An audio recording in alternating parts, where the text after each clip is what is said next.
Destroy हो रहा कुछ समय के बाद, उसको बोलते हैं रस्टिंग ऑफ आयरन। तो जो थर्ड हमारा एग्जाम्पल है, थर्ड एग्जाम्पल है rusting of iron, rusting of iron. ठीक, रस्टिंग ऑफ आयरन क्या होता है इसको समझिएगा। तो आयरन ये आपका क्या क्या है, आयरन है, Fe है। अब अगर मान लीजिए इस नाइफ को अगर आप यहाँ देख पा रहे होंगे तो इस पर रस्ट थोड़ा सा लगा हुआ है ऊपर बहुत साइड में। तो ये ऐसा क्यों हुआ, जब इसको हम एक ओपन एटमॉस्फेयर में रख देंगे, माने खुले में एयर, जहाँ बारिश हो रही हो या जहाँ नमी हो, तो वो क्या करेगा, एटमॉस्फेयर में जो ऑक्सीजन गैस, उससे ये आयरन एटमॉस्फेयर की ऑक्सीजन गैस रिएक्ट करेगा, साथ ही साथ जो एटमॉस्फेयर में ह्यूमिडिटी है उससे रिएक्ट करेगा, और इसके ऊपर ये देख पा रहे होंगे ब्राउन कलर की एक लेयर बन जाएगी जिसको बोलते हैं रस्ट। क्या बोलते हैं, रस्ट। और यही जो ब्राउन कलर की, रेड ब्राउन कलर की जो लेयर है, वही इसको क्या करेगी, धीरे धीरे करके डिस्ट्रॉय कर देगी। तो इसी को क्या बोलते हैं, रस्टिंग ऑफ आयरन। तो देखिए जो आयरन है ये, इसका जो फार्मूला होता है वो क्या होता है, Fe। क्या होता है, Fe। ठीक है, अब ये किससे किससे रेट करेगा, एक तो एटमॉस्फेयर में जो ऑक्सीजन है उससे रेट करेगा, क्योंकि इसका क्या होगा, ऑक्सीडेशन, और साथ में ये किससे रेट करेगा, ह्यूमिडिटी से।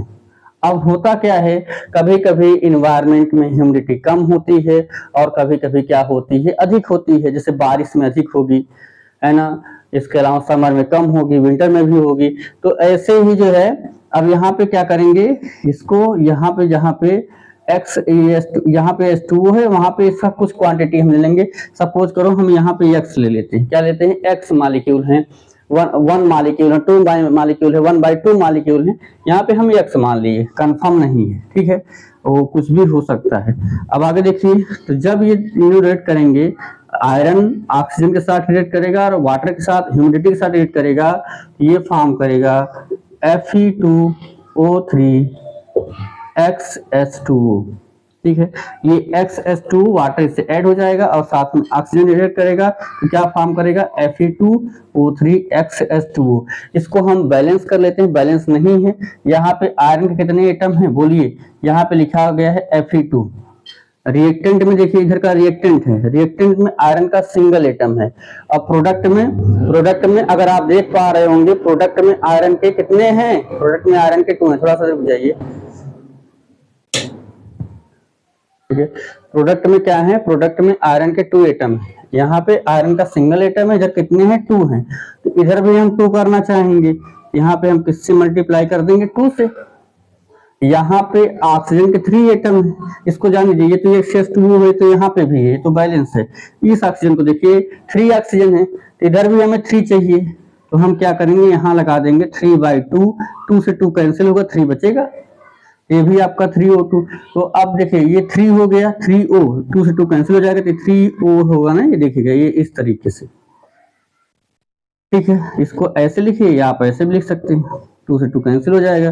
तो आपका ये हमने क्या लिया था, हमने ये लिया था आयरन, और ये कौन सी गैस है, ये आपकी है ऑक्सीजन गैस, और ये क्या है, ह्यूमिडिटी। क्या है, ह्यूमिडिटी। और ये किसका फार्मूला है, ये है आपका रस्ट। क्या है, रस्ट है। इसका केमिकल नेम क्या होगा, इसका नेम क्या देंगे, H2O को बोलते हैं हाइड्रेटेड। किसी में अगर वाटर है, जैसे आपके अंदर ही पानी है, आप पिए हैं पानी, तो आप भी क्या रहेंगे, हाइड्रेटेड। क्या रहेंगे, हाइड्रेटेड। इसको बोलेंगे हाइड्रेटेड। Fe2O3 का नेम होता है फेरिक ऑक्साइड, इसका नेम क्या होगा, हाइड्रेटेड फेरिक ऑक्साइड।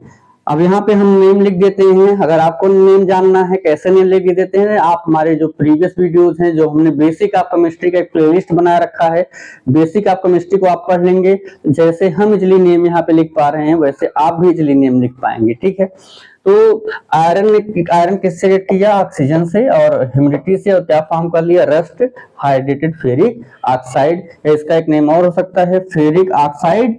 यक्स है, वहां पे 1 होगा तो मोनोहाइड्रेट 2 होगा, डाईहाइड्रेट 3 होगा, ट्राईहाइड्रेट 1/2 होगा, तो हेमीहाइड्रेट या सेमीहाइड्रेट, यही आपका क्या है, रस्ट लगी हुई है।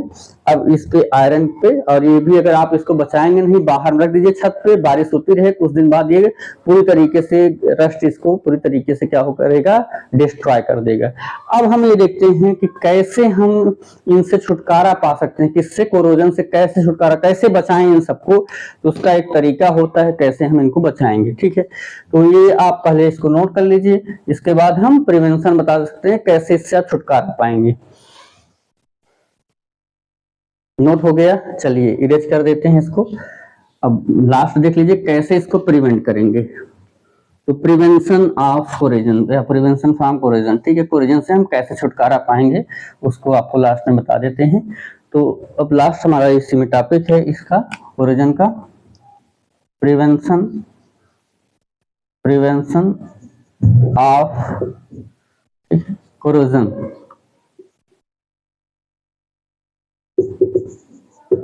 कैसे हम इससे बचा के रखेंगे, कोरोजन ना होने पाए, कोई चीज नष्ट ना होने पाए। तो एक तो फर्स्ट है आपका बाई पेंटिंग। अब देखिए सिल्वर उल्वर को तो पेंट नहीं कर सकते हैं, सिल्वर को पेंट नहीं किया जा सकता है, लेकिन हम आयरन को तो पेंट कर ही सकते हैं, है ना। जहां तक चाहे कॉपर को भी कुछ पेंट कर सकते हैं, वो भी हो सकता है। तो पेंट कर देंगे, तो पेंट होने से क्या होगा, उस पर रस्ट नहीं लगेगी, ठीक है। सेकंड ऑप्शन है हमारा बाई आयलिंग और ग्रीजिंग। बाई आयलिंग और ग्रीजिंग मतलब अगर हम क्या करेंगे, आयल जानते हैं ना आप, जब कोई लोहे की चैन होती है तो उस पे देते नहीं, मोबी आयल देते हैं, ठीक है। इसके अलावा ग्रीजिंग भी करते हैं, चैन पे ग्रीज भी लगाते हैं।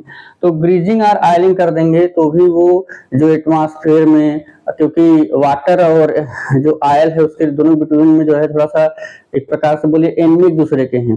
तो आयल और वाटर जो है वो जो आपका आयल है, जो ग्रीज है, वो वहां पे ह्यूमिडिटी को एक्ट नहीं करने देगा और वो लंबे समय तक आपका क्या रहेगा, सुरक्षित रहेगा, सेफ रहेगा। थर्ड देखिए बाई गैल्वेनाइजेशन। गैल्वेनाइजेशन क्या है, ठीक है, बाई गैल्वेनाइजेशन, इसको देखिएगा, बाई गैल्वेनाइजेशन का मतलब क्या होता है, जैसे कि आप देख पा रहे होंगे यहाँ पे जिंक लगा हुआ है ना।